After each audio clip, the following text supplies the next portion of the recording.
Assalamualaikum warahmatullahi wabarakatuh. Waalaikumsalam warahmatullahi wabarakatuh. Alhamdulillah rabbil alamin wa bihi nasta'in ala umuri dunya waddin.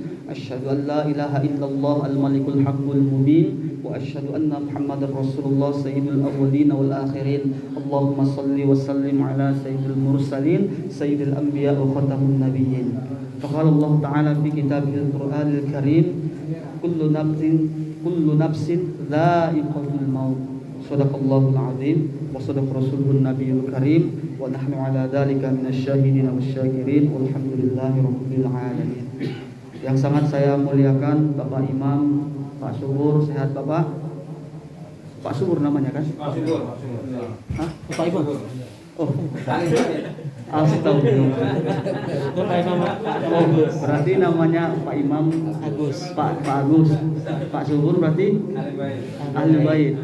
Berarti abang saya yang Pak Subur ini berarti. Masya Allah. Yang sangat saya hormati Pak Imam Agus, yang sangat saya hormati ahli bait, dan ini tidak lain dan bukan adalah merupakan abang saya. Karena alhamdulillah Bapak, istri saya namanya Siti Khadijah, anak kandung dari Bapak Hasan. Jadi Bapak Hasan ini bisa dibilang ayah mertua lah. Makanya inilah tujuan kami di sini Bapak, tak lain dan tak bukan hanya untuk bersilaturahim. Rasulullah bersabda, siapa yang mau panjang umurnya, siapa yang mau murah rezekinya, falyasil rahimahu, maka sambunglah silaturahim.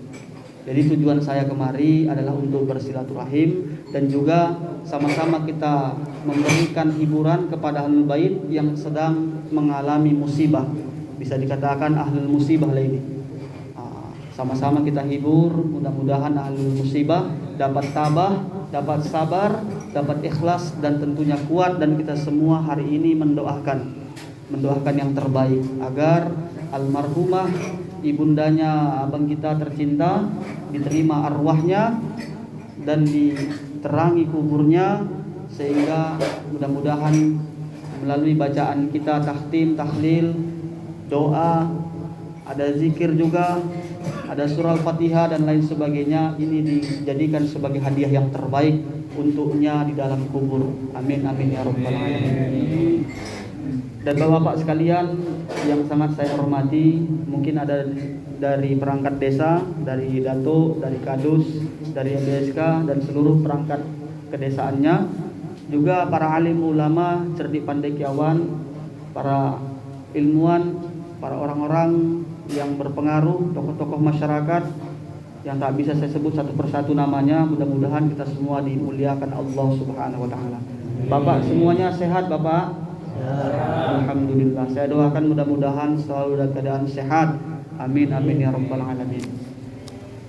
Jadi Bapak tak panjang-panjang, selesai ceramah selesai itu. Allah Subhanahu wa taala berfirman dalam Al-Qur'an, kullu nafsin dha'iqatul maut. Setiap yang bernyawa, setiap yang hidup, setiap yang masih memiliki keinginan, nafsu itu kan keinginan. Kullu nafsin dha'iqatul maut. Setiap orang yang masih memiliki hidup, yang masih memiliki nyawa, yang masih punya nafsu, punya keinginan, dha'iqatul maut, akan merasakan yang namanya kematian. Dan mati ini tak bisa diprediksi Bapak. Di dalam kitab Durratun Nasihin, Durrah artinya pintu, Nasihin artinya nasihat, pintu-pintu nasihat. Ada sebuah kisah menarik. Ternyata malaikat Israel yang mencabut nyawa itu tak tahu kapan seseorang bakal mati Bapak. Lantas gimana caranya mencabut nyawa? Ternyata di Sidratul Muntaha, ketika Rasulullah SAW pergi berisra mi'raj, Rasulullah menjumpai ada pohon yang sangat besar. Untuk mengelilingi ini pohon membutuhkan waktu dan perjalanan 500 tahun lamanya. Dan setiap daun-daun tersebutlah memiliki nama manusia yang hidup. Ketika daun itu jatuh, disitulah malaikat Israel tahu dia kapan akan dipanggil. Bayangkan Bapak, hari ini di depan kita ada pohon. Enggak tahu saya pohon apa namanya, itu gelap enggak nampak. Tapi yang jelas itu pohon Bapak. Nggak mesti yang tua yang bakal jatuh. Kadangkala yang masih pentil, kadangkala yang masih kuning, masih terlalu hijau ya, itu bisa saja jatuh. Kurang lebih begitulah kehidupan kita di dunia ini. Kita nggak tahu kapan kita mati Bapak. Tapi cukuplah kematian di sekitar kita itu menjadi nasihat untuk kita.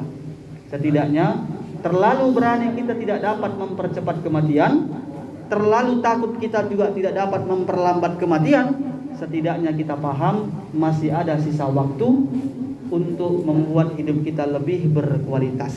Mari mempersiapkan banyak-banyak bekal Bapak.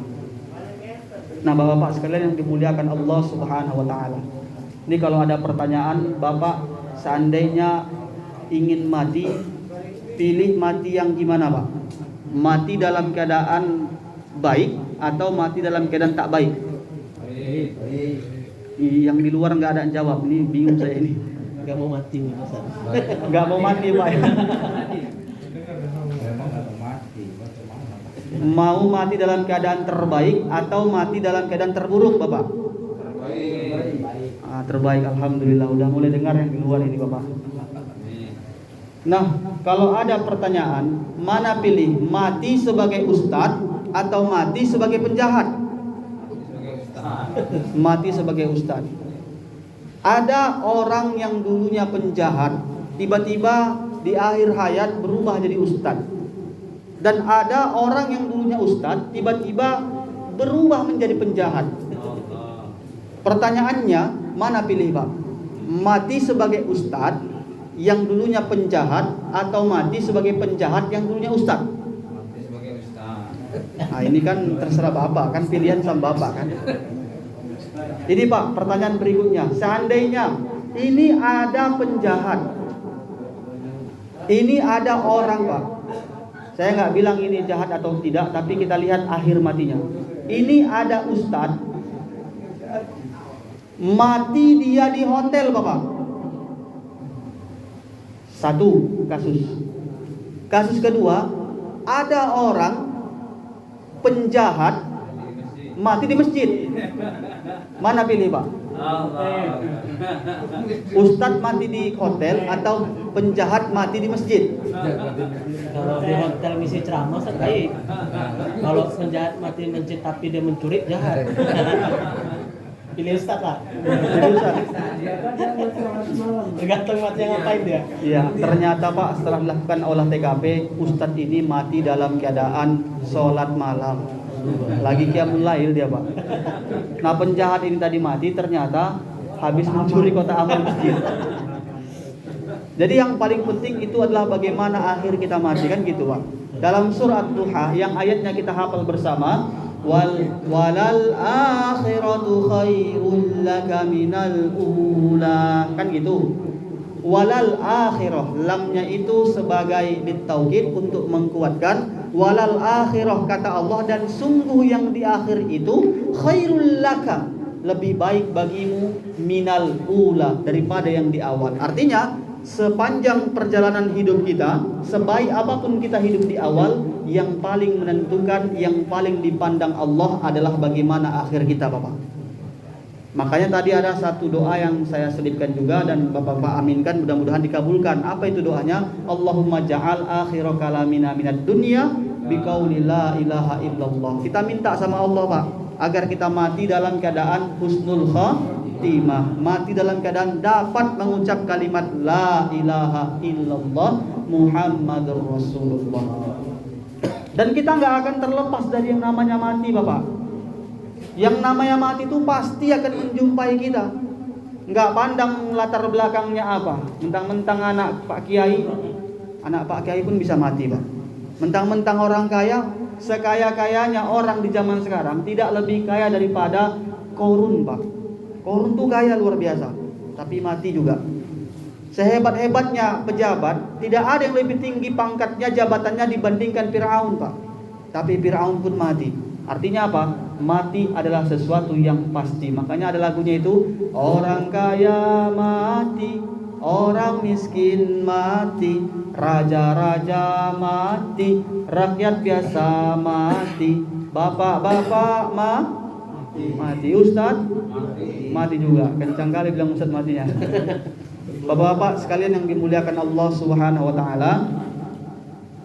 Tadi kita baca ayat kullu nafsin dha'iqatul maut. Dha'iqah artinya merasakan. Nah, ini kita masuk kepada intinya, Pak. Dha'iqah artinya merasakan. Setiap orang bisa merasakan sesuatu. Tetapi tidak yang bisa merasakan sesuatu itu punya nilai kualitas rasa yang sama. Ada yang merasakan sakaratul maut itu begitu menyakitkan, Bapak. 1 bulan, 2 bulan koma di rumah sakit. Atau bahkan sampai 5 bulan menderita penyakit tersebut. Ada juga yang merasakan sakaratul maut itu kayak tidur. Ini tidur, besok bangun tiba-tiba udah kiamat saja. Nah, dha'iqah maknanya merasakan. Setiap orang bisa merasakan sesuatu, dan setiap yang bisa merasakan sesuatu itu punya nilai kualitas rasa yang berbeda. Artinya punya rasa yang gak sama. Ada yang rasa-rasanya kematian tak terduga. Nggak ada plan, nggak ada bayangan, tiba-tiba udah dipanggil Allah saja. Tapi ada juga yang kematian itu seperti rasa-rasanya 1 minggu sebelum datang kematian, orang ini udah tahu. Atau bahkan 1 bulan sebelum kematian, orang tersebut udah tahu gitu. Nah, maka orang-orang yang seperti ini masih bisa dia memperbaiki diri ke arah yang lebih baik, masih sempat bersilaturahim, masih sempat meminta maaf, masih sempat bertaubat. Dan inilah mati yang dipilih oleh Allah. Mudah-mudahan kita semua yang hadir di sini termasuk di dalam pilihan Allah, mati dalam keadaan yang terbaik, mati dalam keadaan husnul khatimah. Amin amin ya rabbal alamin. Tapi biasanya Bapak, hari ini alhamdulillah kita mau hadir di sini, mau bersilaturahim, mau saling mendoakan, perpanjang silaturahim, perbesar silaturahim. Insya Allah kalau udah banyak yang kenal dengan kita, ketika nanti kita mati, banyak pula mudah-mudahan yang mendoakan. Jangan lagi malas-malas datang untuk tahlilan. Kalau bisa kegiatan yang baik seperti ini diajarkan kepada anak-anak kita, Pak. Karena hari ini, Pak, virus yang paling mengerikan di kampung nih, di masyarakat kita ini, biasanya faktor yang dapat merubah anak itu 3, Pak. Yang pertama faktor pendidikan. Saya kira pendidikan mana yang gak baik? Semua pendidikan pasti mengajarkan yang terbaik, Pak. Yang kedua ada namanya faktor keluarga. Dan saya kira keluarga manapun selagi masih utuh ataupun tak utuh tapi masih mau peduli, mudah-mudahan anak masih terpantau, Pak. Minimal-minimalnya pinomat anak disuruh untuk sholat, anak disuruh untuk ngaji kan gitu. Tapi faktor yang ketiga ini yang mengkhawatirkan, Pak. Apa itu? Faktor lingkungan, faktor pergaulan, Pak. Apalagi kalau udah dia kena HP, ini virus yang luar biasa ini. Begitu azan berkumandang, hayya 'alas shalah,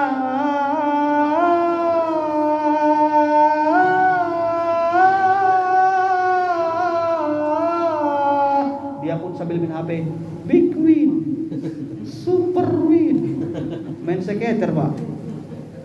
Innalillah. Makanya penting sekali agak kita pantaulah anak-anak kita. Ajarkan kegiatan-kegiatan yang baik. Hanya agama yang dapat menyelamatkan, Pak. Kenapa agama? Karena A-nya itu tidak. Agama itu berasal dari bahasa Sanskerta. A tidak, gama kacau. Setiap orang yang punya agama, insya Allah hidupnya tidak akan kacau. Meskipun dia agama yang bukan Islam. Mohon maaf, Pak, izin bertanya, di sini ada yang agamanya Kristen, Pak? Kalau ada mohon maaf, Pak ya. Orang Kristen itu dilarang membunuh. Meskipun dia Kristen, tapi punya aturan. Kalau orang mengikuti peraturan agamanya, insya Allah hidupnya baik, Pak. Tapi kata Allah, tidak semua agama itu menyelamatkan. Innad din 'indallahil Islam. Hanya agama Islamlah yang diterima di sisi Allah. Maka berikan anak pendidikan agama, Pak. Kalau tak mampu kita karena kesibukan bekerja, cari nafkah, cari rezeki, masukkan dia ke pondok pesantren. Karena kalau di pesantren itu haram anak pakai HP, Pak. Nggak dikasih anak itu main HP. Kalau libur bolehlah dikasih sedikit, tapi agak dipantau sedikit, Pak. Jauh kali pesantren, Ustaz. Jauh kali pesantren. Hari ini Pak, alhamdulillah di Tamiang udah ada 58 pondok pesantren Pak. Kalau dulu masa kami sekolah, masa saya taman SD, itu masih bisa dihitung pakai jari Pak berapa pesantren di Tamiang ini. Sampai-sampai mak saya almarhumah ya baru aja meninggal Pak, bulan 2 tanggal 3 kemarin. Makanya kalau hari ini saya ngomong sabar sama ahli musibah, saya udah layak Pak. Karena duluan saya mengalami itu kan gitu. Kita kan susah ngomong sabar kadang, sabarlah gitu kan. Begitu kena sama dia musibah itu hilang sabar tuh kan gitu. Kalau saya enggak, saya udah ngalami juga. Mak saya baru meninggal. Dulu mak saya menyekolahkan saya jauh Pak. 1 hari 1 malam jaraknya disekolahkan. Karena mak saya tahu kalau seandainya saya disekolahkan yang dekat-dekat nanti kabur. Ditaruh tempat yang jauh sekalian. Tapi alhamdulillah hari ini ada 58 pondok pesantren di Tamiang. Tinggal pilih mau pesantren yang mana Pak. Yang penting seperti yang kita tadi baca zikirnya, Abdul zikri fa'lam annahu la ilaha illallah. Fa'lam itu maknanya bukan hanya sekedar mengetahui, tapi fa'lam, pahamilah, pelajarilah, analisislah. Karena biasanya pesantren itu ada 3 takjul mahadnya, 3 mahkota pondoknya. Ada pesantren khusus kitab kuning, ada pesantren tahfiz Quran, khusus dia menghafal Quran. Ada pesantren khusus Lughatul Arabiyah atau English language, khusus berbahasa. Kita tinggal pilih mau masukkan ke pesantren yang mana. Jangan sampai salah pula masukkan pesantren, anak kita jadi korban yang tak baik kan gitu. Artinya apa? Perlu juga keilmuan untuk menganalisis pesantren mana yang cocok. Tinggal pilih mau yang di pesantren di perbatasan boleh, mau yang di Kuala Simpang itu ada Misra boleh. Kalau saya hari ini Pak tinggalnya di pesantren tahfiz Quran Syuhada. Boleh juga main-main ke sana untuk cek kan gitu. Ada juga pesantren Sabil Ulum. Banyak Pak. Alhamdulillah Tamiang ini ada 58. Tinggal pilih mau pesantren yang mana. Kalau nggak mau juga karena terlalu sayang, terlalu cinta sama anak, ya Pinomat Pak, berikan anak itu pendidikan agama. Panggil ustadz, panggil kiai. Atau hadirkan dia dalam pengajian-pengajian agama. Setidaknya Pak, suatu saat ketika Allah tanya, kita udah bisa menjawab. Itu yang paling penting. Enggak apa-apa anak mau pergi sejauh apapun, minimal ketika dia pulang sudah tahu jalan untuk kembali. Kenapa? Karena dia sudah punya dasar, karena dia sudah punya modal yang utama Pak. Ini insya Allah mudah-mudahan menjadi hal yang bermanfaat untuk kita semua. Karena memang agama satu-satunya jalan untuk menyelamatkan generasi-generasi kita Pak. Karena dalam hadis pun juga dikatakan ke Rasul, kalau mau panjang umur, mau mudah rezeki, falyasil rahimahu. Itu hadis muttafaqun alaih yang diriwayatkan oleh Bukhari dan Muslim. Tingkatan hadis yang paling tinggi. Hari ini Pak, kalau nggak kita ajarkan anak-anak silaturahim, mana tahu lagi dia untuk datang ke keluarganya. Padahal saudaranya kan gitu.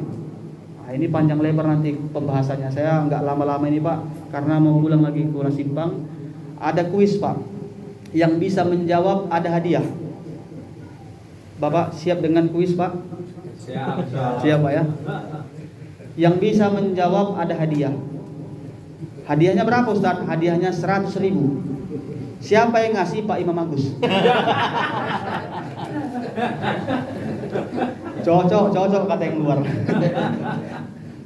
Pertanyaannya Pak, Pak Agus tolong dulu dikondisikan jantungnya. Masih aman Pak kan? Apa persamaan dan perbedaan antara syarat dan rukun? Saya jamin nggak ada yang tahu. Apa persamaan dan perbedaan antara syarat dan rukun? Kalau syarat itu kan contoh, ini ada anak, dia tamat sekolah SD mau masuk sekolah SMP. Apa syaratnya? Harus punya ijazah SD. Harus punya ijazah SD, tanda bahwasanya dia lulus kan gitu. Masih ingat nggak Om? Nah kalau rukunnya apa? Rukun itu ketika dia udah masuk sekolah SMP atau sekolah pesantren, wajib dia mengikuti pembelajaran kan itu. Jadi apa persamaan dan apa perbedaannya? Itu aja Pak pertanyaannya. Hitungan 3 Pak ya, 1, 2. Kayaknya Ustaz ini kan jawab Ustaz. Janganlah Bapak yang ngasih hadiah. Pak Imam masih hadiahnya. 3. Alhamdulillah nggak koyak diri kita Pak. Nggak ada Ustaz. Insya Allah Pak, kita akan kupas, akan kita bahas dalam pertemuan berikutnya. Insya Allah doakan kami Pak, umur panjang, ada kesempatan, ada kemudahan rezeki. Pak, di mana-mana Pak, saya kalau ceramah itu mudah-mudahan saya pernah ngisi acara Maulid Nabi, saya pernah ngisi acara Isra Mi'raj, dimanapun saya ceramah demi Allah, demi Rasulullah, enggak saya butuhkan yang namanya amplop itu Pak. Iya Ustaz. Begitu dapat yang kubuang-buang gitu Pak. Serius Pak. Nah, kalau isinya urusan pulang-pulang. Tapi hari ini Pak, saya niatnya kemari untuk silaturahim. Apalagi memang yang ahlul musibah ini adalah keluarga kita Pak. Kita hibur hari ini ahlul musibah, mudah-mudahan tidak terlalu bersedih dan mudah-mudahan apa yang kita beri dapat bermanfaat buat ahlul musibah sehingga terjadi yang namanya silaturahim yang hakiki, silaturahim yang sejati. Esok hari bapak pun meninggal keluarganya, mudah-mudahan abang kita, saudara kita juga ikut berhadir mendoakan bapak semuanya. Jawabannya adalah kalau rukun, tapi nanti kita jawab Pak ya. Kita akan ada pertanyaan Pak? Enggak ada, alhamdulillah. Kita tutup sampai di sini. Saya mohon maaf bila mana ada kesalahan. Terima kasih atas segala perhatian, dan kami mewakili ahlul musibah meminta maaf atas segala kesalahan selama hidupnya almarhumah, pernah mengukir kesalahan, salah ucap, salah tindak dan segala macam. Kami mohon dimaafkan, maaf. Alhamdulillah, dan kami juga mengucapkan ribuan terima kasih Bapak atas kehadirannya. Ini tak bisa kami balas secara langsung mungkin, tapi kami berdoa kepada Allah agar Allah memberikan balasan yang terbaik untuk Bapak. Bapak datang hadir di sini dalam keadaan selamat. Kami doakan juga tambah sehat sampai ke rumah, dan mudah-mudahan apa yang dapat kami sampaikan ini kiranya bermanfaat buat kami pribadi khususnya dan umumnya kepada bapak-bapak sekalian yang hadir di sini. Yang baik datangnya dari Allah, yang buruk datangnya dari kami pribadi. Kalau kata orang Arab itu undur maqala wala tandur mangqala. Lihat apa yang dikatakan, tapi jangan pernah melihat siapa yang mengatakan. Billahi taufiq wal hidayah wa ridha wal inayah. Ilal liqa ma'as salamah. Assalamualaikum warahmatullahi wabarakatuh. Waalaikumsalam.